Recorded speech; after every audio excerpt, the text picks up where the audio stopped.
Polling ദിവസം രാവിലെ LDF convener നടത്തിയ പ്രസ്താവന ഏതെങ്കിലും തരത്തിൽ തിരിച്ചടിയാകുമെന്ന് കരുതുന്നുണ്ടോ? ഇല്ല, അതൊന്നും ഈ തെരഞ്ഞെടുപ്പിനെ സ്വാധീനിച്ചിട്ടില്ല.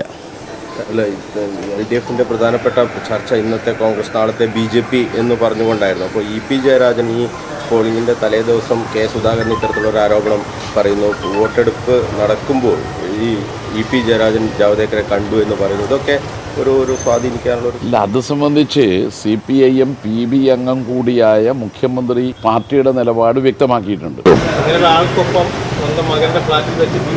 അല്ല, അതിൽ എന്ന് പറഞ്ഞാൽ ഒരു ഫ്രോഡ് തന്നെയാണ്, അക്കാര്യത്തിലൊരു തർക്കവുമില്ല. അതുകൊണ്ടാണ് ഞാൻ പറഞ്ഞത് CPIMന്റെ PB അംഗം കൂടിയായ മുഖ്യമന്ത്രി, അതാണ് ആ പാർട്ടിയുടെ നേതൃത്വം പറയുന്ന ഒരു പ്രതികരണമാണ്. അപ്പൊ അദ്ദേഹം അതിന്റെ എല്ലാ വശങ്ങളും നോക്കിയിട്ട് പറഞ്ഞതാണ്. അതിൽ ഒരു വാചകവും മാറ്റാനില്ല. എല്ലാ വാചകങ്ങളും കൂട്ടി വായിച്ചാണ് ആ നിലപാട് വ്യക്തമാക്കിയിട്ടുള്ളത്. അതുകൊണ്ട് ഫ്രോഡ് തന്നെ.